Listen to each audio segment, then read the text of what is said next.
This week, I take 4 flights, each one 10 times more expensive than the last. $50, $500, $5,000, all the way up to $50,000. From budget misery to private jet luxury, all in a quest to find out, do you really get what you pay for? But first, welcome to Romania in Eastern Europe, home of the cheapest flight that I've been able to find for this challenge. So my flight is with a Ukrainian airline who clearly aren't flying to Ukraine at the minute, but they fly out of here in Bucharest, Romania. And they're an airline that I'd never really heard of before, so we're going to try and see what they're like. They're called Bees Airlines. Like bees, as in buzzy bees. Got no idea why they're called that. Nothing about this experience was buzzing. But anyway, check-in was handled by a lady who looked like she'd seen things and now deeply regretted them. Get in for Prague, please. Alright, thank you. Then it was on to the 4 a.m. theme park ride that is security at Bucharest. A 30-minute queue I didn't ask for and didn't really enjoy, but in any case, pretty soon I was through to the gate. Well, a dark concrete corner of the airport that was pretending to be a gate at least. Hello. Hello. Thank you.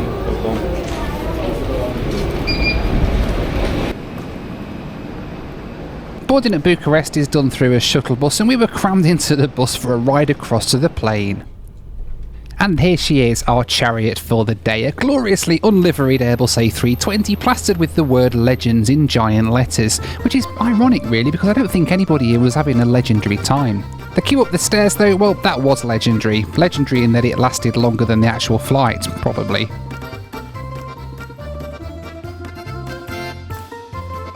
Well, there you go, no welcome on board or anything, we just kind of got on and went and took our seats, but for a $50 flight, I don't really know what I expected. Welcome on board Bees Airlines, and this is what we have for legroom. It's very tight, very, very tight. It's an Airbus A320, it's in a 3.3 config. Literally everything with this airline is you pay extra for, like in many low-cost airlines around the world, so I've had to pay extra. The window seat just here, you have to pay extra for food. You don't get food and drink included, even though it's a 2-3 hour flight up to Prague. Yeah, it's a little bit no frills, but boarding's complete, and I've got a router myself.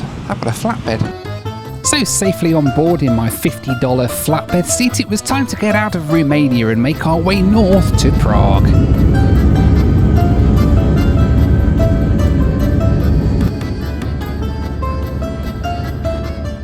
As we thundered down the runway, the aircraft began to rattle like a shopping trolley with a broken wheel. Tray tables dropped, bits of the seats fell off, and I began to question whether $50 was actually too much. But we did make it airborne, somehow still in one piece, mostly. I have to say, this plane is absolutely falling to pieces. It's a really old Airbus A320. It was originally owned by British Midland, or BMI, back in the day. It's been all over the world since then. As we were taxiing out, literally everybody's tray tables were just dropping down on their knees and smacking them in the knees. It was quite funny, really. You could hear them every now and then. There was a bang, ah, bang, ah. As they were all dropping down. It was quite humorous. That's my sense of humour. It was quite funny. But yeah, you can see like the tray tables are all sort of dropped down and everything. But hey, we are airborne and we're heading to Prague now. It's about a 2-hour run from Bucharest up to Prague on this flight. Fortunately, nobody at the side of me, which means I do get to stretch out a little bit, and that's quite nice. I can't imagine sitting here with passengers crammed at the side of me as well. It would be a very tight experience. So with this being a low-cost airline, everything on board is buy on board. You have to pay for all of your food on the flight. These are the sandwiches they have. They do a good selection of sandwiches and stuff. I might actually see about getting something to eat because it's quite early. I've not had my breakfast yet, so let's maybe see what they're like. So I've bought me sandwich and a coffee. The coffee was €3 or about $5. It's instant coffee. It really frustrates me when they do that. Eastern Europe, they charge like $5 or something for a coffee, and it's basically a sachet of instant coffee and a bit of hot water, but hey. And a sandwich, which I thought was hot, but it's actually cold. It's a ciabatta, and it looks like it's a DIY one, but this has cost me €7 or about $10. It doesn't look the greatest. It's not a ciabatta either. It's not quite what I thought I ordered, but hey.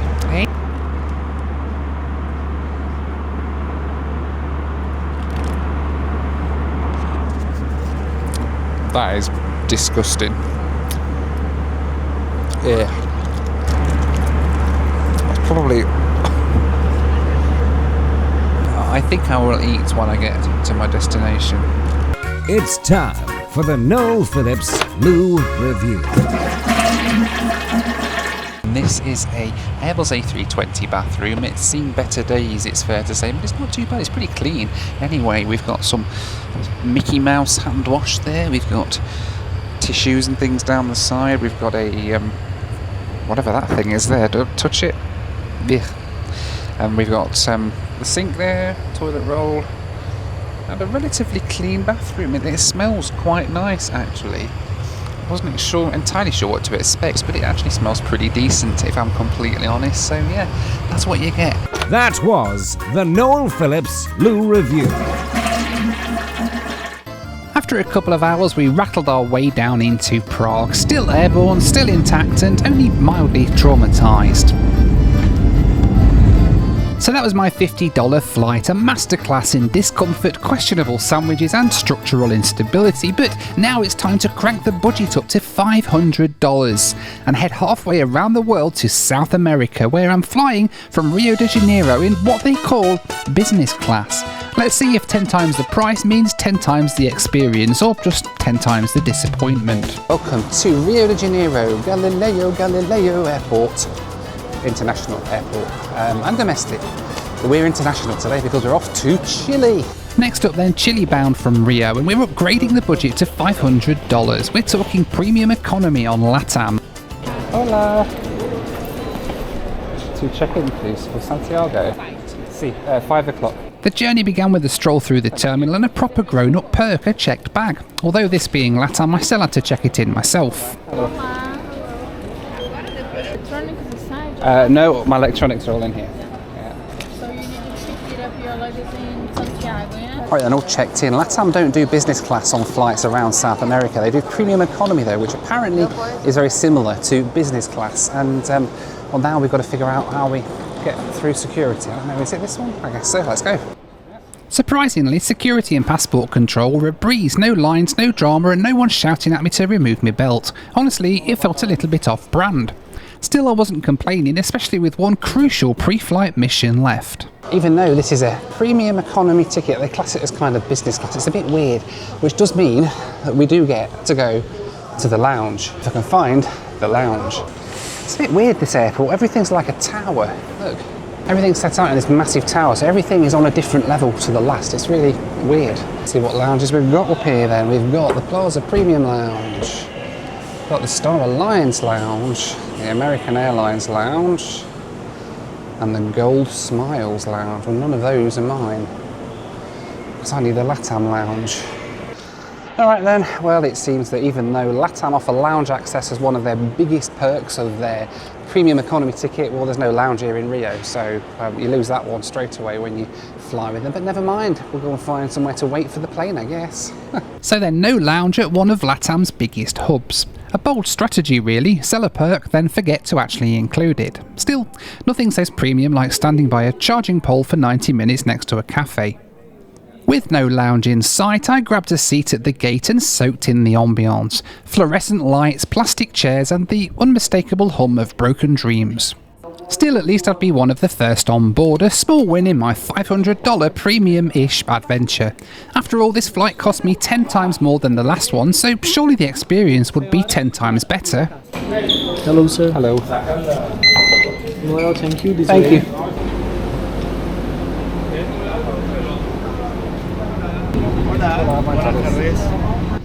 Spoiler alert, it wasn't. In fact, if you squint, the seats look suspiciously familiar. Welcome on board LATAM's Airbus A321. Not a Neo, just a regular A321.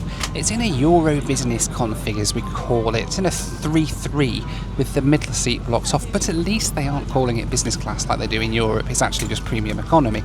The good thing is we get all sorts of other goodies. Look at this that's on the seat. Amenity kit, a blanket, a bottle of water at the back as well. That's pretty decent. We'll go through all that in a little minute. This is like a 5-hour flight, I think, across to Santiago de Chile. Seems like a really long time to be on the flight. I don't know whether they've padded any time in for that or not. Is South America that big?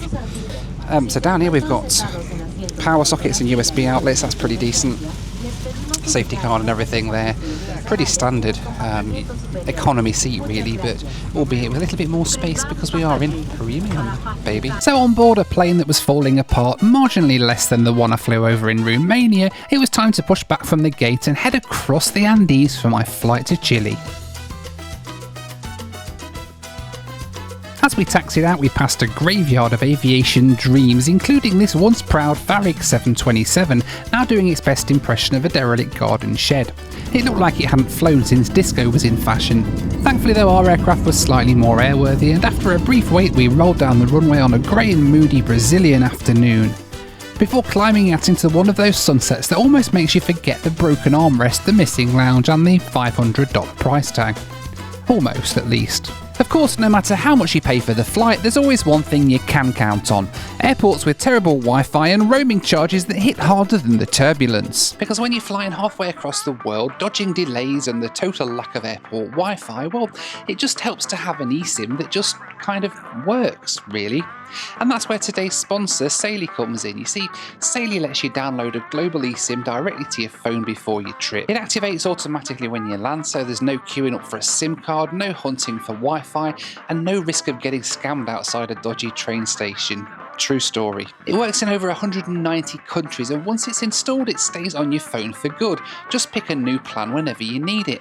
I've used it across Asia, Australia and Africa, and it's genuinely one of the easiest travel tools that I've added to my kit. Even better, you can get an exclusive 15% discount on any Saily data plan just by using my code Noel Phillips at checkout, or head to saily.com/Noel Phillips. Trust me, it's more reliable than most of the flights that I take. It's a little bit weird actually. There was a guy boarded just after me, came and sat on the aisle seat here, chucked all his bags up in the overhead bin, literally waited for everybody to get on the flight, and then when they closed the doors he went down to the back and took his seat in economy. So that was a bit weird.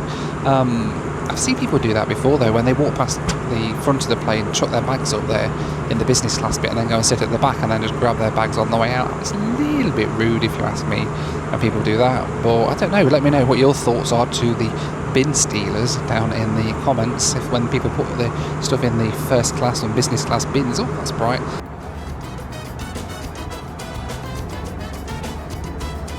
I was wondering what we were going to get as a meal on today's flight, bearing in mind this is a 5-hour flight in effectively business class. It's their most premium cabin they do in South America on these long flights, and well, the answer is really not a lot from what it seems.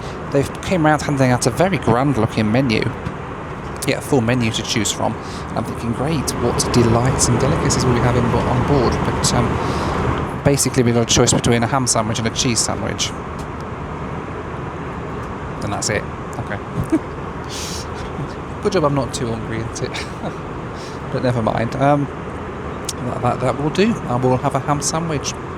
So then, this is the culinary equivalent of being asked whether you'd like your disappointment mild or mature. Right then, here is my meal on my 5-hour flight with LATAM in business / premium / whatever it is called at the front. You get a sandwich, a bag of chips, lemon pie, and a glass of wine I went for today. Chilean wine. It's got to be Chilean because we're off to Chile. And that's it.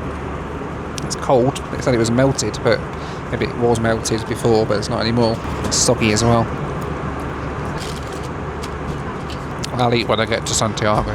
It was cold, it was soggy, it was, in every aspect, a sandwich. But with that disappointment behind me, it was time to focus on something LATAM actually did well: the amenity kit. Alright then, let's have a little look through the amenity kit that we get here on LATAM Airlines. It's a Mariela Agois amenity kit.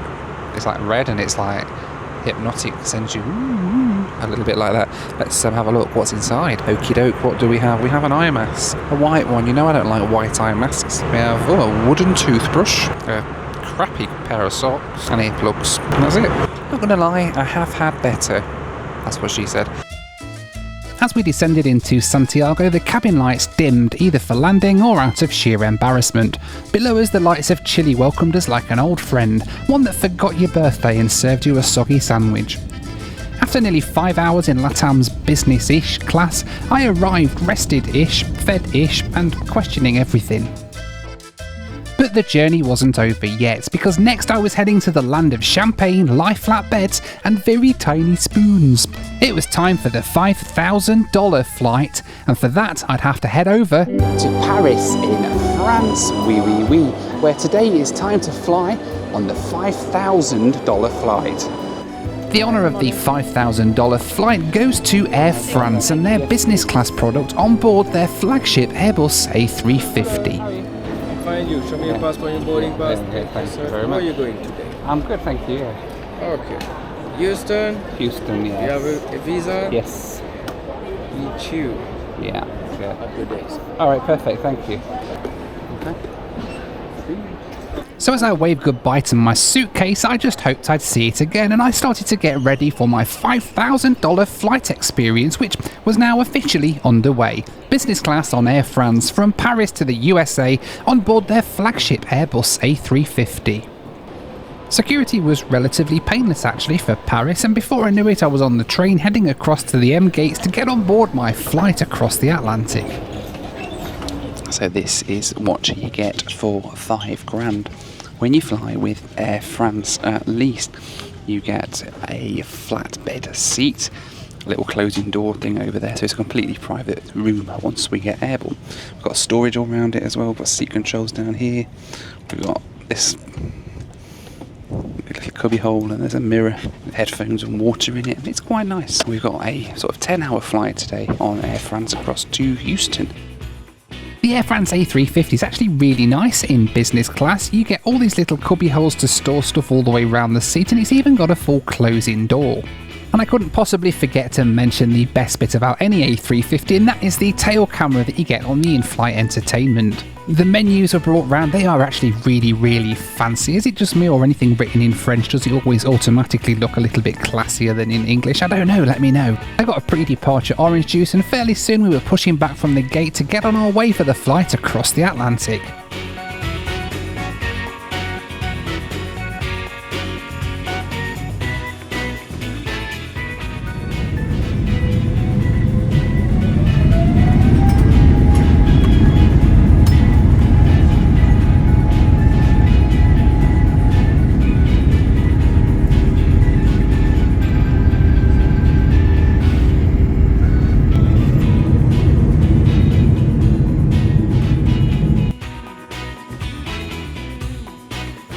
For the first time on this journey, things were starting to look a little bit classier. From the elegant tableware to a beautifully presented lasagna that actually tasted like food, Air France was delivering that $5,000 energy, finally. After lunch I closed the door to my private suite, reclined the seat and drifted off somewhere over the Atlantic. When I woke up we were already closing in on the United States and the final chapter of this ridiculous journey. As we descended into Houston, I knew the most outrageous part of this journey was still to come. I'd flown 3 flights, each 10 times more expensive than the last, and now it was time to see what happens when you spend $50,000 on a flight. The kind of flight reserved for CEOs, celebrities, and YouTubers with questionable budgeting skills. After flying commercial across 3 continents, I'd finally arrived at the start of the most outrageous flight of them all. A journey that began right here in Houston, Texas, and this is a Gulfstream 4. Now when you mention to anybody the words private jet, well it's fair to say this is probably what people are going to imagine, because this is a Gulfstream 4. And this is my ride today up to Dallas. How cool is this? Now the Gulfstream 4 has 16 seats on it, and it can fly a range of over 4,000 miles. That's enough to get from here in Houston to 4,000 miles from Houston. You get the picture, I don't need to show you. But anyway, it's such a cool plane. These things are just the most exclusive experience in travel, I think, and today I'm really looking to be taking a ride on one today. I have to say, as flights go, this isn't too bad a ride, is it? But it comes at a cost, sadly. One of these things, if you wanted to fly from New York to LA across the country in this thing, well, this thing is going to set you back round about in the region of about, well, 50 grand. It's an expensive way to travel, granted, but it does seat 16 people, and I'm wondering if I could just swing this by my other half, and just, you know, it is worth it. It's like shopping in the sales. It sort of has to be done. If it's 50 grand divided by 16, that's not a lot at all, is it? Okay, maybe I'm kidding myself. Maybe that's why I'm only flying on it today across Texas, because I don't have 50 grand, unfortunately. It would be nice to be able to fly on one of these properly, but I just got a short hop today. And pretty soon it was time to go. There's no boarding music, no announcements, no babies crying in row 32, just pure unapologetic thrust. And boy, does this thing have thrust.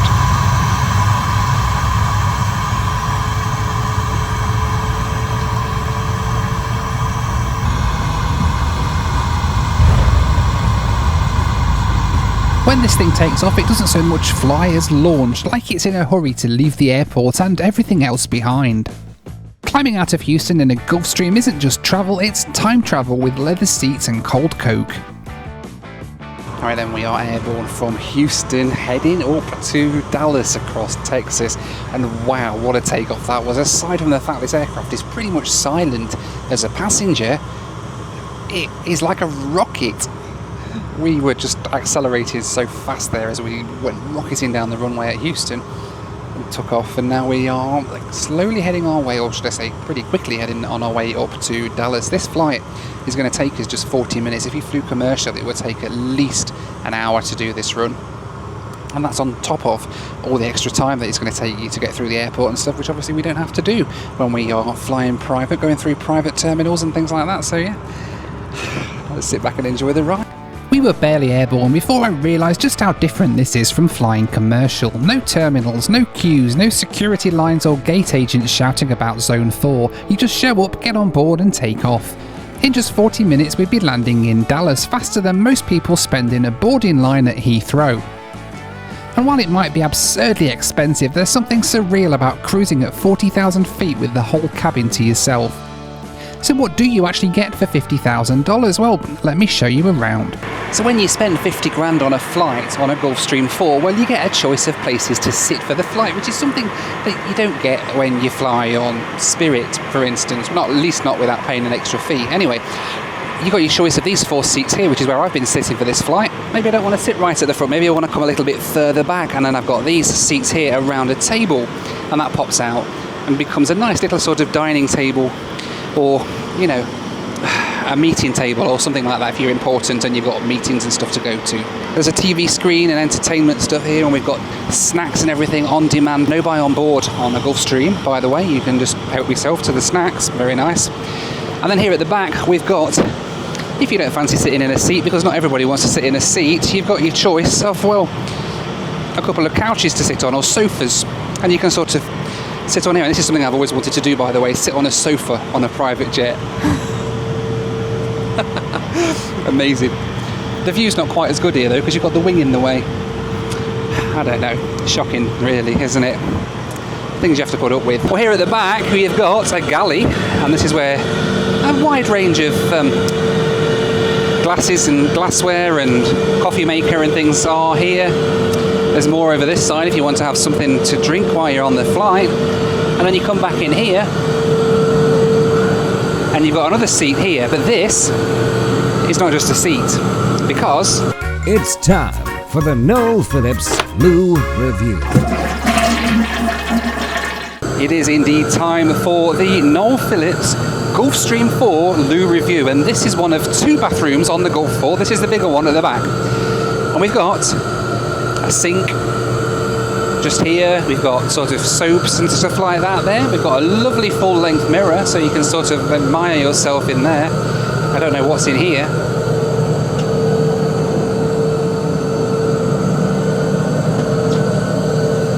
I'll leave that. That's not really for me to interfere with. And just down here you have a seat that you can sit in, or that a crew member can sit in. For example, if you've got 16 passengers, you don't want the crew member having to take up one of your seats, so the crew member would sit here in the back.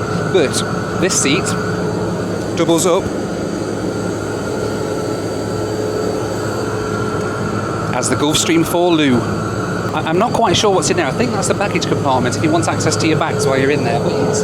Anyway, I'm going to head back to my seat and enjoy this because I'm not getting the best experience of the flight sitting back here in the loo.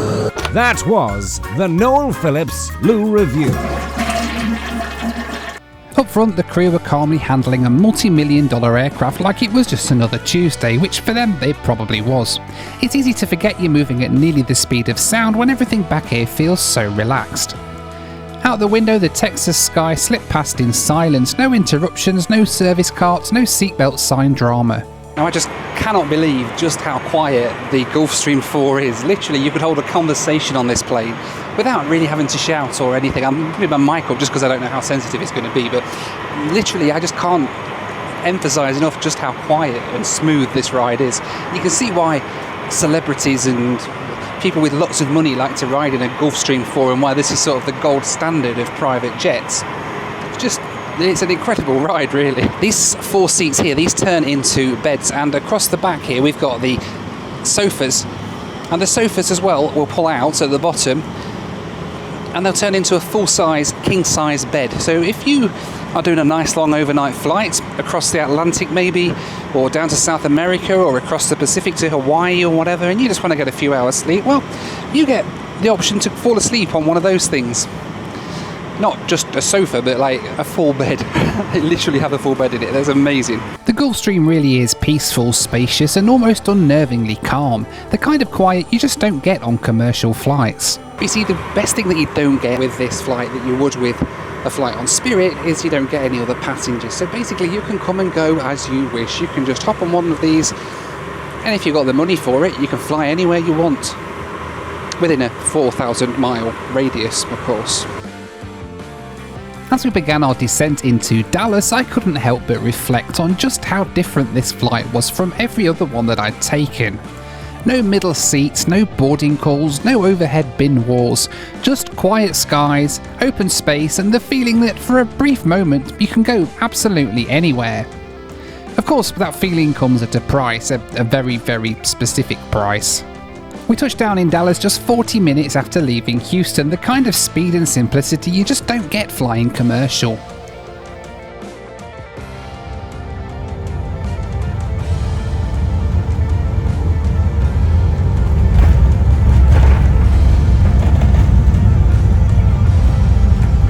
And of course, all good things have to come to an end, and as we taxied to the stand, it was time for me to leave the jet set life behind and head back to the terminal to board something a little bit more familiar. A dark blue 737 with, let's say, slightly less legroom. Hey! Alright! Very nicely done, thank you. Yeah, you bet. Thank you very much. Leave you abandoned there. No, you're not at all, no. Thank you, lovely to meet you as well, yeah, thank you. No problem. Thank you, bye-bye. Bye-bye. Thank you so much. Appreciate it. Yeah, take care. Thank you very much. I hope you like the landing. That was you, the landing. I noticed the one-wheel touchdown. I thought that was probably you. Amazing. Thank you so much. I appreciate that. Everything. That was amazing. Thank you. See you again. Bye-bye.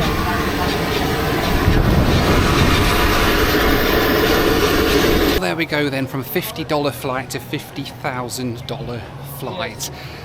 What an amazing ride that was on the private jet. God, still can't believe I've done that. Anyway, I'm off back down to earth with a bump now as I jump on a Southwest 737 back down to Houston. But thank you so much for watching this video. Let me know which you preferred of all those flights. I think I might know which most people prefer, but and have you ever had a chance to ride on a private jet? Let me know down below in the comments. But in the meantime, thanks so much for watching. Take care, be kind to one another, and I'll see you on the next one. Bye for now.